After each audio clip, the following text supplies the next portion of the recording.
look around you and see, where you are. Are you outside in nature? Are you, on the water? Are you in a house that's, cozy? Or, where are you? And then once you can see it, if you can see it, then your mind knows you can do it. Welcome to the Sidehustle Lounge.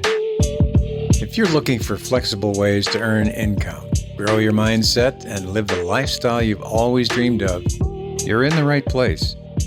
So lower the lights, grab your favorite beverage, and join your host, founder of NotaryCoach.com and Amazon best-selling author of Sign and Thrive, How to Make Six Figures as a Mobile Notary and Loan Signing Agent, Bill Soroka.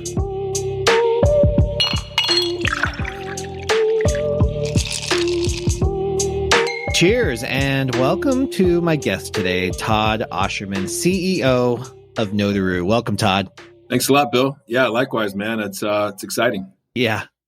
Thanks, Todd. I've been looking forward to our conversation so much. So welcome to the Sidehustle Lounge. I feel like we've been talking about doing this for a really long time. In fact, I think you were going to be one of my very first guests, even before this podcast officially kicked off or even came into existence. You and I talked about having a conversation about growth, habits, and the power of the credentialed professional as we move through the convenience economy. So I'm excited to introduce you to our audience because as CEO of Notaroo, that's originally where you and I connected, I absolutely love your vision for that company and the technology you're creating. So let's start there. Tell us about Notaroo and what problem does Notaroo solve? Yeah, no, and that's absolutely true. I remember that first time we connected over coffee, and it was it's like we were speaking the same language, and it was really cool because I hadn't really come across too many people that understood kind of where I saw issues and what problems were in terms of closing mortgage loans, and you had been through the exact same thing, but you came at from the actual closing agent side and the notary side of things. And I was coming from the loan officer side and the lender side of things, and just two sides of the same coin. So yeah, that was basically it. When back in my mortgage days of being a lender and building mortgage companies and being a loan officer and closing mortgage loans, there was a gap. We could control the borrower experience only for so long, and then we'd have to call on a signing agent to help us get that thing across the finish line. And I noticed that there weren't a lot of obvious tools available for the notary or the signing agent and the loan officer or the lender to communicate effectively, to be able to really partner up on getting these things through the finish line. This sounds like such common sense, but I guess you and I both know that common sense isn't always common practice, especially in the mortgage industry. It just seems like the loan officer and the loan signing agent or the notary should absolutely be in communication throughout this process, but that's just not how it goes. So as common sense as this might sound to those who are listening, and maybe even as old-fashioned as it sounds, actually connecting and encouraging communication between the loan officer and the loan signing agent or notary signing agent is actually pretty cutting edge. It's crazy, right? Yeah. And I think that, that was the vision behind Notaroo, was to be able to take the people, as we phrased it way back then, there's really two people that really care the most about an individual transaction outside, of course, of the borrower. You have the loan officer, the person that sort of nurtured the borrower along the process. And then you have the signing agent who's actually there face to face, meeting with this person and shaking their hand and going over the loan itself. And, it's the fact that those two people, traditionally, the signing agent and the loan officer, don't have a relationship or don't communicate, or it's very difficult to communicate. And a lot of times there's barriers to communication.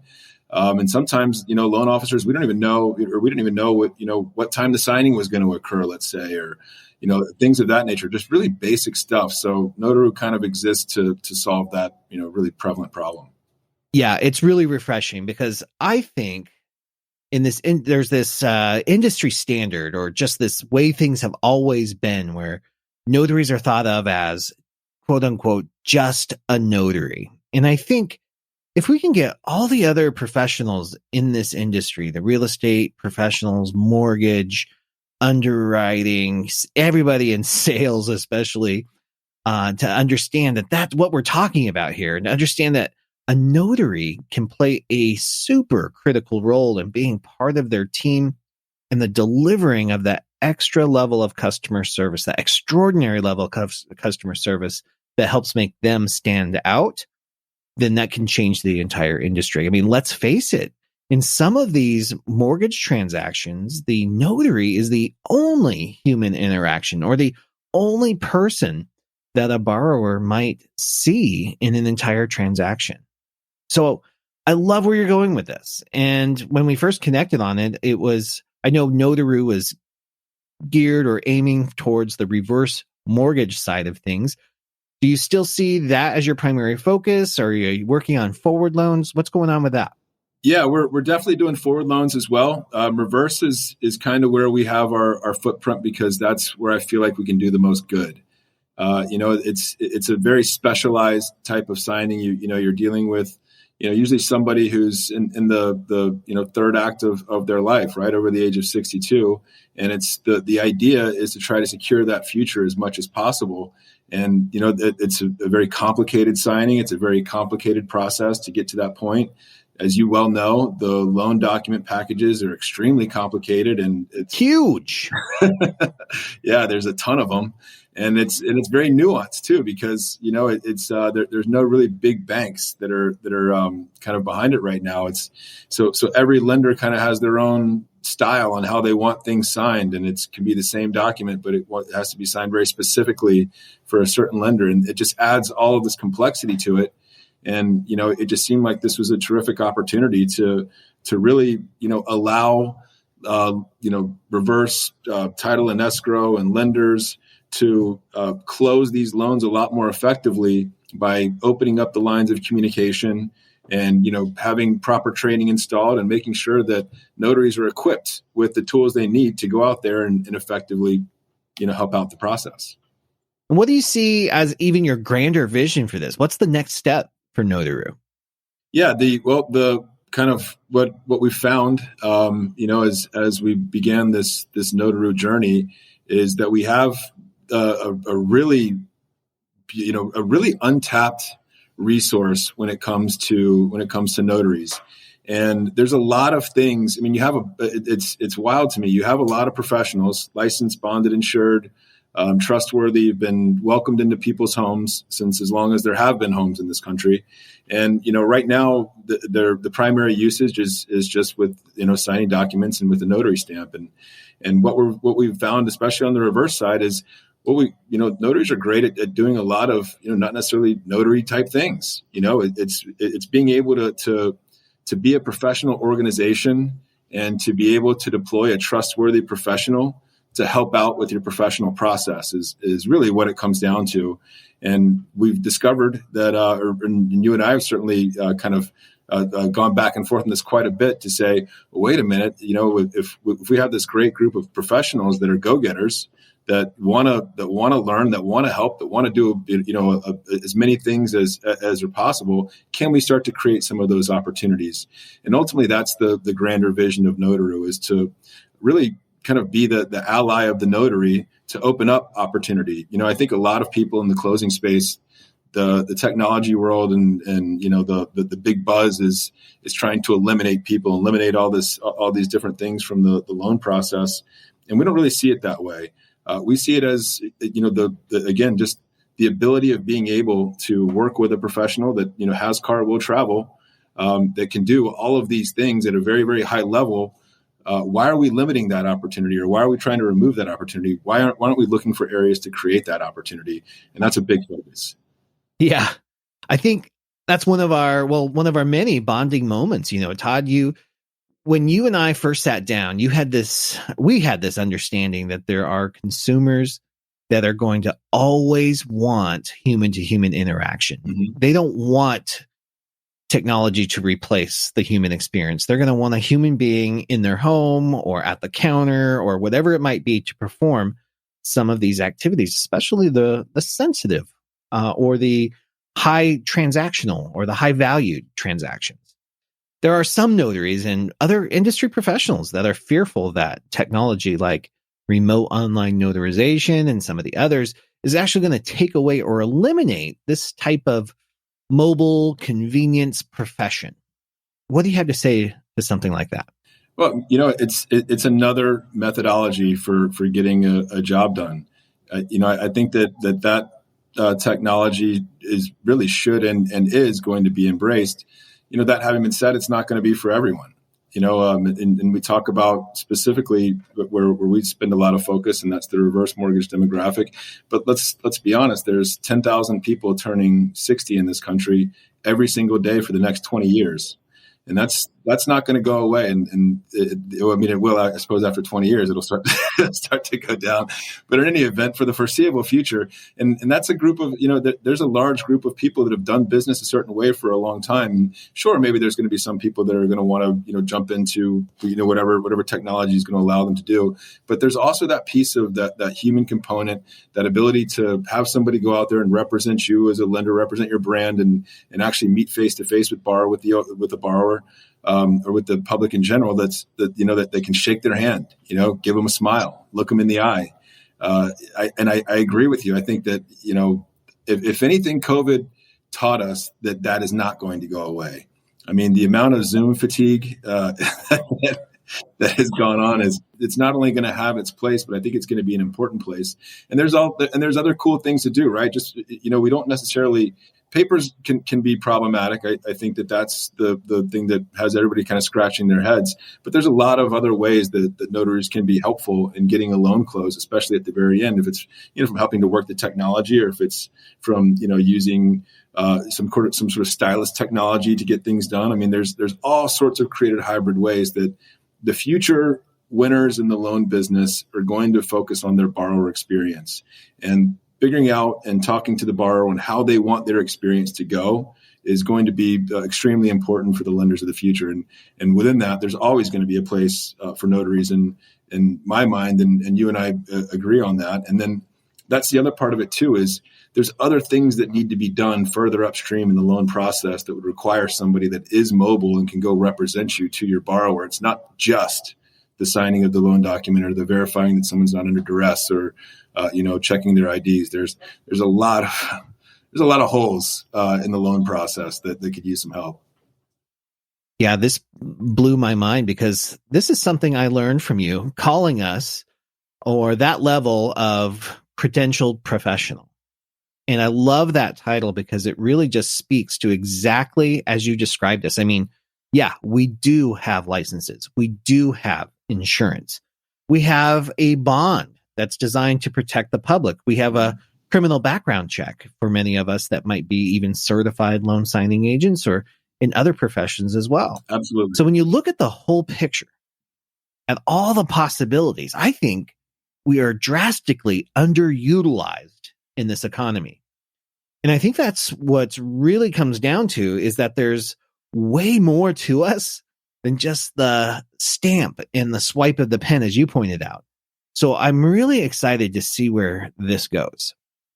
Yeah, and absolutely. And that's really it. It's the way that I kind of look at notaries and their ability to perform tasks in this gig economy beyond just loans, frankly, even though that's certainly the space that we're in right now, is immense. There's a massive difference between somebody who is a credentialed professional that can help out a professional organization to do professional things that requires that professional personality, and it requires that the credentials, and the fact that there's a history there, and there's performance, and there's insurance things in place.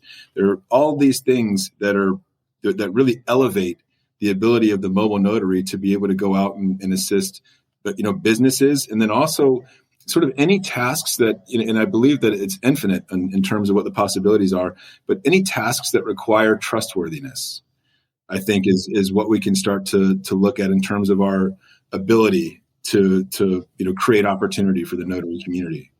I love that, because this is a position of integrity. I think integrity is what the role of notary public is based on, and that's where that trustworthiness comes through. And this sparks another question for me. There's a lot more to being successful at this, or even good at this. or at the very basic level, just being hireable than just strictly having a notary commission or just strictly having auto insurance. There's another level to this. There's another human element, like the emotional intelligence side of things, how they connect with customers and the world around them. So, Todd, how has personal development played into your success or just success in general? And in other words, how does somebody grow themselves beyond the simple certification, beyond the basics? That's it. It's, if we're not learning new things, if we're not expanding our own abilities and our own vistas in terms of where we want to go, then we're not growing. And that's the very definition of not growing is dying. I mean, it's that simple. So, it's the learning piece of it, I think. And that's the part of it that's really exciting is, when you and I start talking about this stuff, we get really jazzed because there's so much opportunity and it's so new. And it's like, oh man, well, what about this? And, you think people would want to learn how to do this? And the answer is kind of always, oh yeah, and that was so great. I think that was really, really exciting when I got to know you because, you've been in this space for so long. You literally wrote the book on how to be a successful mobile notary. You know what's going on. And so I think that the excitement of this, of the possibilities, and then that I had, and then to hear it come from you, who's in the world, was just like, man, yeah, it was pretty electric. So it's cool. Yeah, I totally agree. And I love fresh new ideas. In fact, I rarely meet an idea I don't like, or I can at least sit down to dinner with. I love innovation. And that's what really got me excited about what you're doing here. And I wonder though, because from the outside looking in, Todd, they see you as a tech entrepreneur. You're also an attorney. You've had mortgage businesses.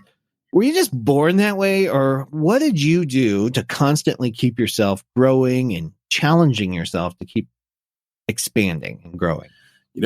That's a good question. I think for when I was starting out, it was just trying to hustle and build a career. But as I've gotten older and hopefully wiser, there's been a lot more of an inner turn. A lot more of a turning inward to really focus on kind of basic things.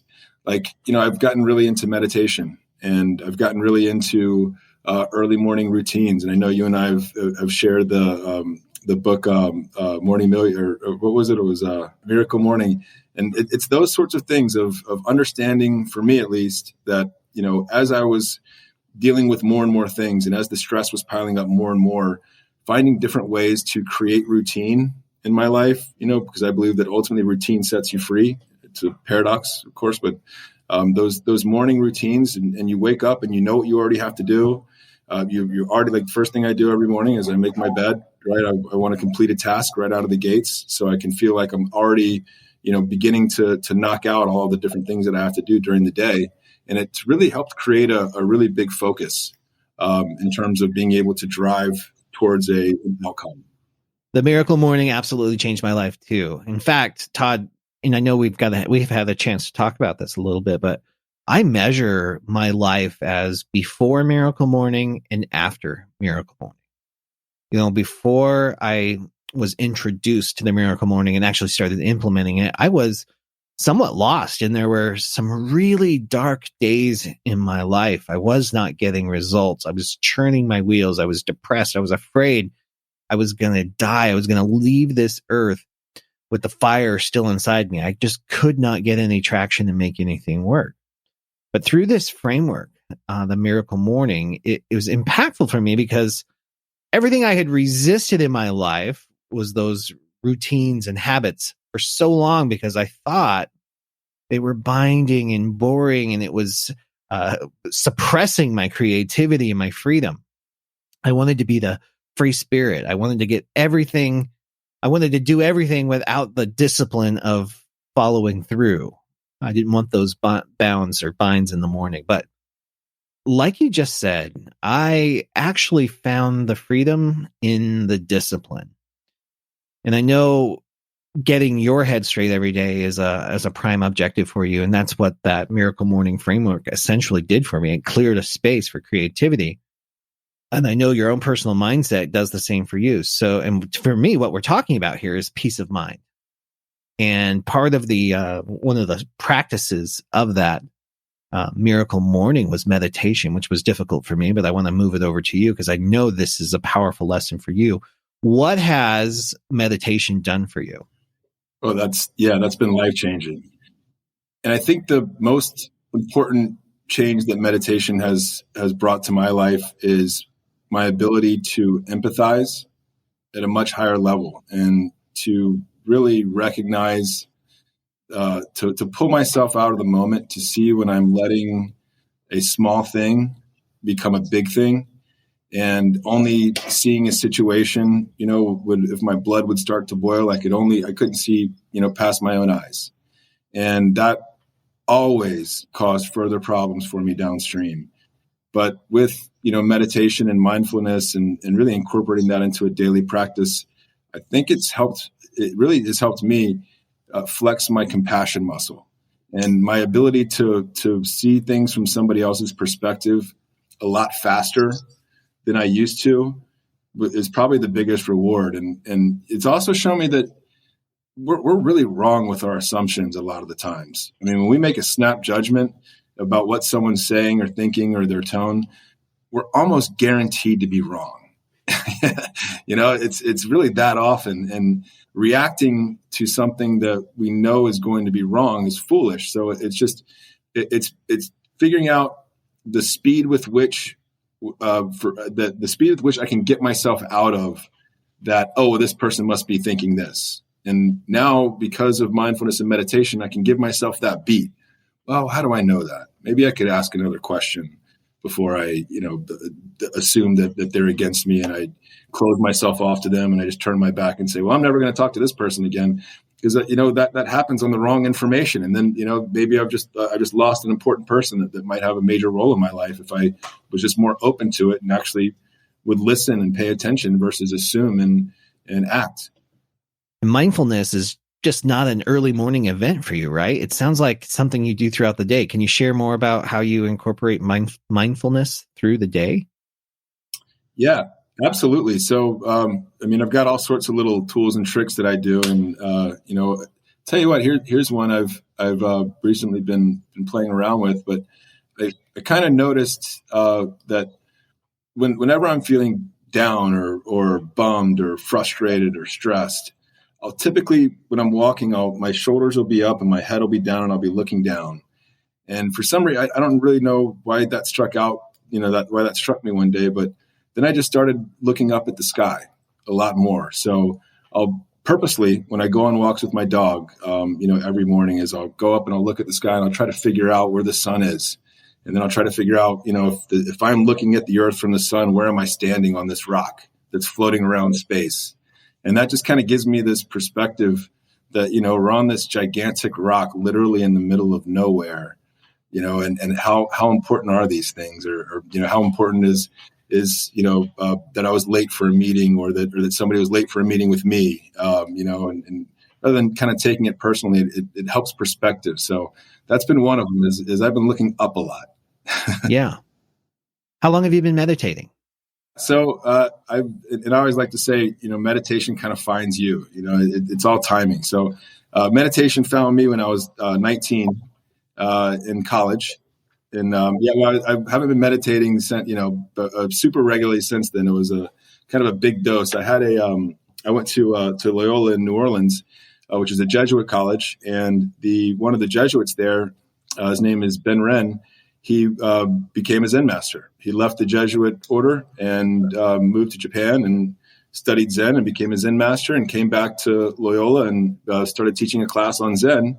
And he turned the upper floor, the fourth floor of Marquette Hall, which is the big building right in front of the college, turned it into a Zendo. So it was really mind-blowing. And we sat there and we would practice Zazen meditation and Tai Chi and Ikebana, and we would read from the Tao Te Ching and all this stuff. And it really had a major effect on me when I was young. Now, I wasn't ready for it then. I knew that I could practice in the class, but, I was still, a college kid and wasn't even 21 yet. I was still ready to turn 21 and go hit the bars.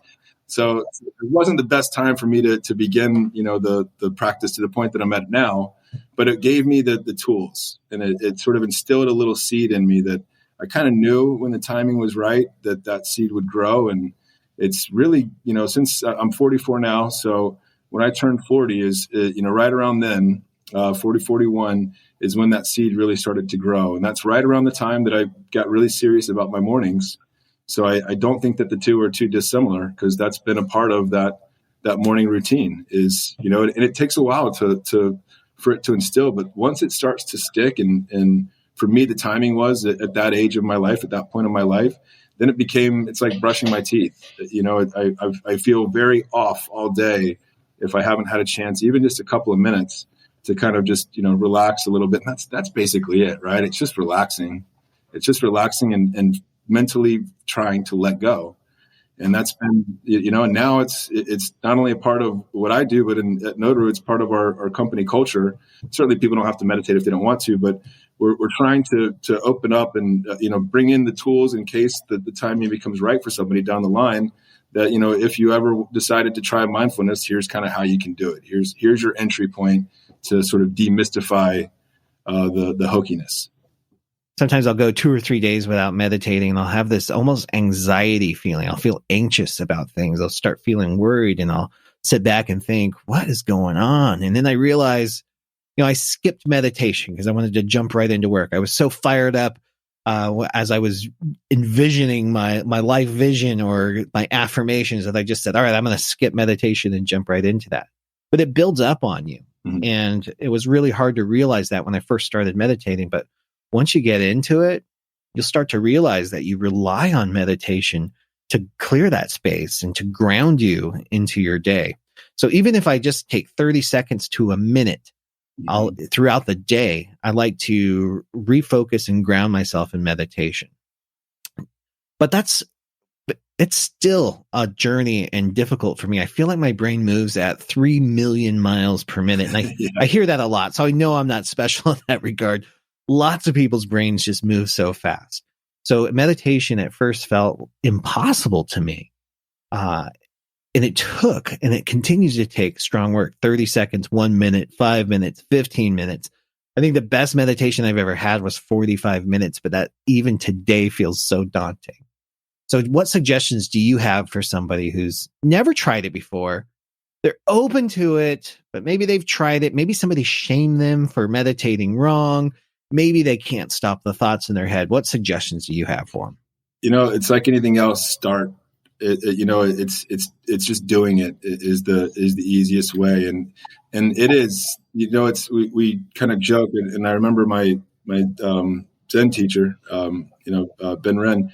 He used to talk about that the hardest thing you can do is nothing, and that's kind of that's kind of a challenge, right? And it's the truth. It's sitting there and trying to just be and not do. Is a very difficult thing. However, once it's taken root, it becomes, for all the reasons we've just described, if you can kind of get over the hump, and again, that's why timing's so important. If the timing's not right, it's not going to work. But when the timing is right, you'd be willing to get over the hump with it, I feel like. And that's when it becomes, as you mentioned, you feel stressed or uncentered. Now I look forward to that because I know that I'm going to get to meditate and release it. And I'll literally kind of have it. If something's going really wrong on my day, and that happens, unfortunately, with some frequency, I'll put a little schedule time. I'll put a little tickler on my calendar, and that'll be my chance. And then I can get it off my head because I know that I can take a little bit of time now. I can relax and I can let it go. And and once that happens, then the energy comes back. It's no longer a big weight on my shoulders, so I'm able to literally jump back into work. Sometimes I do that instead of a siesta, at 2 or 3 o'clock in the afternoon, a little 5, 10, 15 minute, sit, and I'm ready to go again. And one of my employees, Charlie, she's a meditation coach. And so kind of, at our meetings, she'll talk a little bit about some of the science behind it and things of that nature. And And, she mentioned at our last meeting that, when you sleep, you're really letting your brain sort of reprogram itself, or you're letting your brain sort through all the things that happen during the day. And it's great for your mind. And then meditation does the same thing for your body when you kind of relax and stay awake and just focus on breathing or letting the thoughts come and go and just really kind of just, again, relaxing. It does wonders kind of for your physical being. So it does give you that little bit of energy. That's incredible. Again, it's a paradox, right? Sitting there and doing nothing gives you energy, but it does. But literally, that's how I get myself into the zone is I breathe in. And then when I exhale, I let go. I say the word let go as I'm exhaling. For some reason, that's my signal now. And it trains me after, I can do that 5 or 6, 7, sometimes 10 times before my mind starts to do its thing. Then I have to let that go. And it just becomes kind of a process of just letting go repeatedly. And it works wonders on whatever else is happening. And I like it. It's basically the same thing as surrender and just really just not let whatever the issue is close you off and become another cross to have to bear, because we got a lot going on already. I mean, the world is not slowing down, and the more things we try to pick up mentally, the tougher it is to look up at the sky. Great way to bring that full circle. And I want to dive into the rest of your morning routine too, right? We focus a lot on meditation. I think we're both passionate about that. But when it comes to your daily success routine, what else do you incorporate? Yeah, so it's pretty set. If I get a good one in, right, and sometimes we can't. Sometimes it's roll out of bed and sit for 5 minutes real quick, because that's my only chance before I've got to jump in the shower or jump on a call or throw a hat on and get on a Zoom call. So sometimes you can only do what you can do. But when I can really score, when I really have a great morning, the first thing I'll do is I'll wake up and I'll turn on a yoga practice from YouTube. I use yoga with Cassandra. So I have no idea who she is, but she's I watch her every day. And she does these little 10-minute routines, and it's just 10 minutes, and it's great, And so I'll do 10 minutes of yoga, and then right after that I'll go right into 10, 15, 20 minutes of meditation, where I just sit right on my mat. And then after that, I'll sit down and I'll journal, and I'll write down. I have a cool here. I got it right here. It's a great little thing. The 5-minute journal is awesome because it's so basic. It's just 3 things of gratitude, 3 things that you'd like to see accomplished that day. So I'll do that, and then I'll say affirmations. Whatever the affirmation is of the moment. Sometimes I have affirmations that last a day. Sometimes I have affirmations that have lasted a year. And so I'll say or write down some affirmations, and then it's, straight to exercise. I'll go to the gym and I'll pop on Audible and I'll, listen. I just finished Untethered Soul. So I'm looking for the next one. Yeah. Yeah. And then that's it. After that, I feel like no matter what, if I get that full routine in, which is maybe 3 or 4 times a week that I'll be able to get the full thing in, but nothing can stop me that day. I come from such a strong foundation at that point that I'm really literally ready for anything that gets thrown at me. And it's such a tremendous advantage to begin the workday, with that sort of confidence of I'm ready. Yeah. I love that foundation for your day. But what really stood out to me is that you've given yourself space and grace not to be perfect every single morning. That striving for perfection, which doesn't exist, puts so much pressure on us. Yeah. And that's, I think you can't be gentle with other people unless you're gentle with yourself. Right. Yeah. So that's kind of something that I'm always I used to get really mad at myself. I'm stupid. Oh, you're so dumb. But I've let that go. Even I'm a pretty avid surfer, and there's nothing more frustrating than when you're paddling for a really big wave. It's the wave of the day, and something happens. The wave acts a little funky on you, or you misjudge it, and all of a sudden you don't get it. I used to get so frustrated, and oh man, this is terrible. I'm so mad. But now, because since I've turned 40 and relaxed. It's no big deal. There's literally an infinite amount of waves that are going to be coming. So it's that realization of, not getting so worked up and not getting so hard on myself if I mistime something. And I think that's been a huge one, is, really kind of forgiving myself very easily. Well, it sounds like your inner critic is a real bitch like mine sometimes. So, I mean, have you struggled with that? How do you consciously overcome that inner critic voice in your head? Do you consciously do it? Have you worked on that? Or is it just something that you've put up with for your whole life? Definitely effort, but it's still a work in progress. So again, I'm gentle with myself now, so I don't get mad when I miss and I screw up. But it absolutely is effort.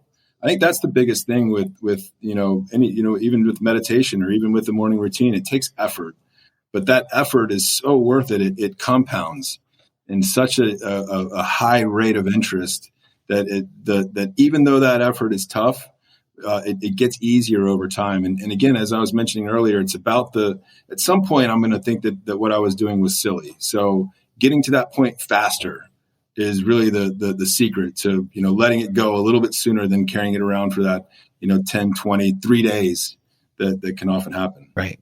And you sound like you're pretty goal oriented, right? So you have an idea of where you're going and how you want to get there because of the timing of this release of this particular podcast, I know people are going to be going through the planning phase. In fact, they might have already planned and they're getting hit sideways by life right now that didn't go according to plan, or they're not hitting their goals. So do you have any suggestions about how we can map out our year and our goals, or how you do it? Yeah, absolutely. And with kind of in the same context of what we've been discussing, I like to do a lot of visualization.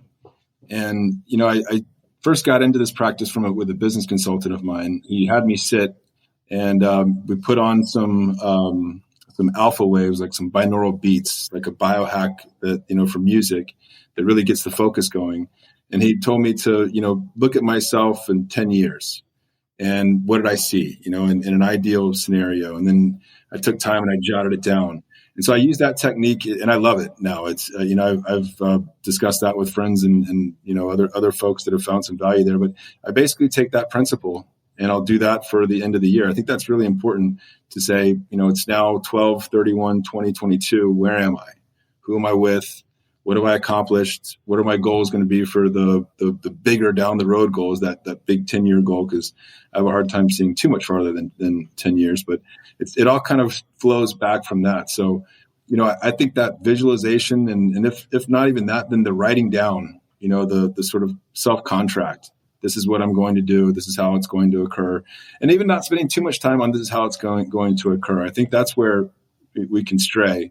It's more of, seeing it and then believing that it can happen. And it's always positive. I don't think it's a good idea to see yourself in jail or something. Never forget that you're a massive and powerful creator in this world, for sure. Now, what's interesting is you just said that you plan 10 years ahead and then everything just kind of flows backward. That sounded like reverse engineering to me. Is that what you're talking about? Absolutely. Yeah, for everything, and I believe that starts with the personal, like where do you want to be in 10 years? Because that's far enough away to where we can dream big. And then and that's good to live in that space for a little while. It's a positive place to be, I feel like. And then, okay, great. So I'm not going to be able to design year 9, 8, 7, 6, 5, 4, sometimes 3. Sometimes 3 is a fun way to say, okay, if I'm going to be there in 10 years, then where is this going to be in 3 years? Because again, that feels somewhat obtainable. And then if I'm able to see that, or if I can get comfortable in that state and I'm writing down how that looks, then it's the year. So if this is going to be on pace, what does the end of the year look like?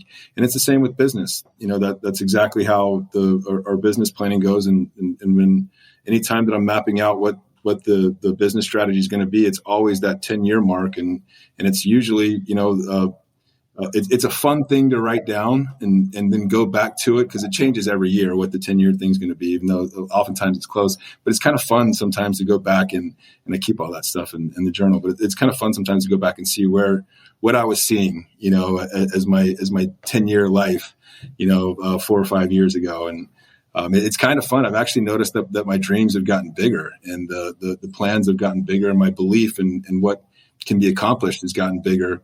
And I think you hit on it when you said, really focusing on being a creator and in a creation type of mindset and a collaborative type of mindset, and instead of a destructive, selfish mindset. I don't believe that that's a healthy way to think about it. But I think if we can think about opening up all the opportunity that we can for as many other people and get everybody involved in it, it really makes the process a lot more fun to go through. Yeah. Yeah, I totally agree with you. And what comes up when you're talking about this is I know people listening have some doubts, and they might have or lack some self-confidence around goals and dreaming big. You've done some pretty big things in your life. You've taken on some major challenges. They're under your belt. And I know you have bigger dreams. I know you're striving for something pretty huge things that some you've shared with us today and some you haven't. So how did you build that confidence? What's your advice for somebody who may be lacking confidence to take that bigger bite? Yeah, it's see yourself there. And, to whatever extent possible, smell the smells and taste the tastes, and look around you and see who your company is, and look around you and see, where you are. Are you outside in nature? Are you, on the water? Are you in a house that's, cozy, or, where are you? And then once you can see it, if you can see it, then your mind knows you can do it. And I believe that helps the self-confidence piece of, oh, that's not for me, or, oh, I can't do that. We set our own limits in so many ways. And by breaking through those limits from a just in your own head sort of a way, but again, effort, really trying to fully be present in that future state creates the possibility that can exist. I love that Napoleon Hill quote, what the mind can conceive, it can achieve. And I love that you tie it actually into that, because I think if I were to reverse engineer my own experience, if I was going to explain that, it's doing exactly what you're saying. Know what you want to create, and then believe it's possible in the first place. And then, of course, take massive action. But then visualizing who I'd have to become to be the type of person who does the kind of work to do those things. I think that's been the key. And then it's just reverse engineering from there. It's been taking baby steps every single day. And that's the real power of reverse engineering for me. I knew what I wanted to create, and then I just kind of worked backwards. And I started with the math, right? Okay, for me, I had to make $100,000 a year. How many loan signings do I need? Well, if I made $100 per loan signing, I'd have to do 4 signings a day, 5 days a week, 50 weeks per year, and then I would make $100,000. That was reverse engineering. So then it just went back. I was like, okay, well, what do I need to do to get 4 signings per day? Well, I'm going to need to talk to this many people. So I need this many people to say yes. So I'm going to send out 10 greeting cards. I'm going to send out 10 tickles. I'm going to send out 10 emails. I'm going to research 10 people until I got the results that I needed. And then all of a sudden, the loan signing business started taking off. But I want to go back a little more, even smaller than that, right? Because my daily dues were kind of huge. But I love the way you started with making your bed every morning. And when I first started on this journey of habits and routine, I was not a bed maker back in the day, but I did start small. In fact, I went to bed every night with a tiny promise that in the morning I would wake up and make my bed in the morning. And what that did for me is it was definitely not a habit, but it showed me that if I did it, I could keep a promise to myself. And then that one small step led to many other things. I started saying, okay, well, I'm going to put my shoes instead of on the floor on the shoe rack. I mean, these tiny little things like that. Brushing my teeth at a certain time, triggering another event. Then slowly and surely, I started building in the miracle morning practices. I started with BJ Fogg and his tiny habits, at making the bed, picking up the shoes, brushing the teeth, having a trigger, all of those, and then graduated into Miracle Morning. And the real power of that was keeping a promise to yourself. When you keep a promise to yourself, it changes your relationship with yourself. You start to like yourself and trust yourself again, and then you can take on bigger and bigger things.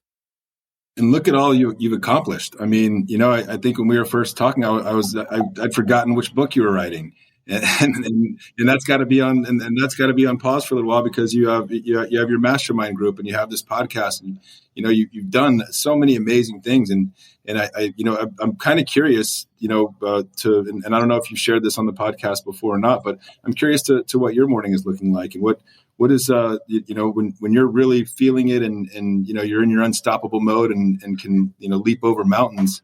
What is it that gets you primed? Yeah, so there's those days. I have my off days too, but there's certain things that I just can't skip without it just driving me crazy. My journal writing is one of those.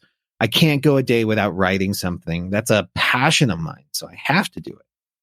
I have this morning pages technique I learned from Julia Cameron. She wrote The Artist Way. So I just write 3 pages. It's like a brain dump on paper. I don't have to think about anything. It doesn't have to be topical. It's literally just free writing on 3 pages. And then I meditate. That's freed up my mind, so I'm not obsessing about all the thoughts in my head. That free writing or the morning pages just opens things up a little bit, lets my brain relax. And then one of the things I do is my daily schedule. I like to map out exactly by hand. I keep an electronic calendar, of course. I have to in my phone for reminders and quick ads and things. But every morning, or actually now every night, I write out all my appointments by hand every single day. If I do it the night before, it allows me to sleep better, so I'm not obsessing about what I need to do. I pick my top 3 things I need to get done. And then the affirmations. This is huge for me. And Todd, I actually want to circle back to that. And I wonder if you could do that real quick. Affirmations have actually been pretty powerful in my life, unexpectedly. And I wonder if you can share with us what your favorite affirmation is and how you use it. Yeah, I believe in the growth and the creation principle. So I'll affirm that I am a creator, and that I'm going to create things today, and I'm not going to destroy them. That's my favorite one. And when I can't think of anything else to affirm, that's the one that I'll pull out of my pocket. Do you use your affirmations just once in the morning, or do you continue to remind yourself throughout the day? So when I first started doing it, I can't remember where I picked this up, but I read somewhere about a technique where writing down a goal or something, or something that seemed like a stretch goal 15 times every day began to create that the universe would respond. And I thought that it was complete BS, but I tried it, right? Because at that point I had nothing to lose. This is 5 or 6 years ago. So that's kind of what got me started on it. So when I do it, when I do it, I basically just I'll say it to myself 15 times or so, or I'll look in the mirror sometimes and say it, or sometimes I'll be if I can't get it in, I'll be walking down to my car and I'll rattle it off and count it with my fingers real quick on whatever it is that I need to be to affirm at that moment, or that moment in time, or whatever's happening. So for some reason that 15 has stuck with me, and that's what I do every day, 15 times. And then, but it never leaves you at that point, and I feel like it starts to manifest itself in life. There's a power to this. And I think, to me, it's top of mind, right? Like, we talk about top of mind in client relationships and marketing all the time, but there's a top of mind for yourself too. And when something's a priority, you have to remind yourself that it's important. And for me, like, my favorite affirmation is, I choose greatness, because it helps me get out of bed on those mornings when I don't want to. It helps me make phone calls when I don't want to make those phone calls, or do writing when I don't feel like writing the book. I choose greatness. And how can you argue about choosing greatness? It stops that inner critic argument inside my head. And it's a tool it's gotten me through things, because we know, that working as an entrepreneur is not all sunshine and rainbows. Sometimes you need a reminder. That's what I like about your affirmation. I might borrow that. I'll be sure to give you credit. Because it's a choice, it really is a choice. And that means that it's a conscious decision that you can either make or not make. And it's unconditional. You don't choose, it's like I choose greatness unless I get a flat tire. Then I'm not going to choose greatness. I'm going to choose misery, or I'm going to choose greatness, and unless I have a huge deal that falls through, then I'm not going to choose greatness. Then I'm going to go back to choosing, you can't allow yourself to do that. It's, I choose greatness and I had a flat tire. I choose greatness and a deal fell through, instead of but. And I picked that up, from a friend of mine, John Reed, who brought that to that and technique to my attention. And I think it's just the coolest thing ever, when we're trying to maintain that positive mindset. And I've been such a huge resistor of affirmations. Like, I used to literally roll my eyes when I heard people suggest them because I think they were doing them incorrectly. And I don't even remember where I was early on. Like, I had paid $1,000 to go to this semester one time, and the guy leading it really pushed the power of affirmations. And I said, after I rolled my eyes and I was in full resistance mode, I said, well, I paid $1,000, so I'm going to try this. I'm going to put it into practice and see if it works. And it did. But here's this was different than a lot of these other affirmation teachers I had seen. It wasn't about choosing some random fluffy affirmation from a list that went on a Post-it note and it stuck on my mirror. That did not work for me. This was about choosing one or two powerfully chosen words or phrases that ignited a fire inside of me, that painted the picture in my mind of the life I was aiming to create, and then reminding myself of that all day, every day. And you could use technology like cell phone alarms, watches, and those types of things to help with that, to help keep it front of mind for you. But most importantly, to tap into the emotion around it. Man, I'm glad. Okay, yeah, this was just introduced to me. I had coffee with my friend John yesterday, and that's when he brought it up. I texted him right after. I was like, man, that my big takeaway from this conversation was the end. And it's cool that it got to manifest itself today in this format, and it's even cooler that it's a technique that you've used, doubted, but the seed was still planted and it grew. And I think that your experience is kind of how I've been seeing it since I've been playing around with it. Awesome. Todd, this one conversation absolutely blew my mind. Thank you so much for hanging out with us here in the Side Hustle Lounge. I truly appreciate it. And for anybody that would like some more information or just want to connect with Todd, you can do so in the VIP room of the Side Hustle Lounge. Just visit sidehustlelounge.com/VIP. You can join the VIP room. It's totally free and have access to all of our guest content, as well as their resources. And you can also, Todd encourages you to connect on LinkedIn. You can also check out Notaroo and all that good stuff with the links inside the VIP room. Todd, any closing words for our listeners who are out there striving to do big things? Well, I think just by listening to this podcast and just by, already seeing the opportunities that lay out there, it's going to happen. So now it is just follow through with the effort to make it happen. Awesome, Todd. Thank you so much. Thank you, Bill. Unbelievable, man. Thanks a lot. Thank you so much for listening to the Side Hustle Lounge podcast. If you follow me on Instagram and social media, you already know that my pets play a huge role in my life, and I include them as part of the family. They are part of my why. Dexter and Violet bring so much joy and love into my life that I always want to make sure that they are well tended to and healthy. That's where my Toto pet insurance policy comes in. Toto was voted best pet insurance company in 2021 by Forbes Advisor, and it's known as the pet insurance company with a heart and without the gotchas. There's no network of obscure vets that I'm forced to choose from, so I get to pick my pet's doctor. And then, depending on the policy I select, I can be reimbursed up to 90% of the vet bill. and they make it easy to use. You visit any vet, you submit a claim, you get cash back. It's pet insurance finally done right.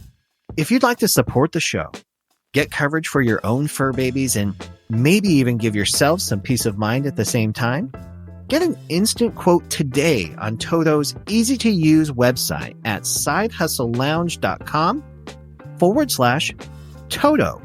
That's Toto.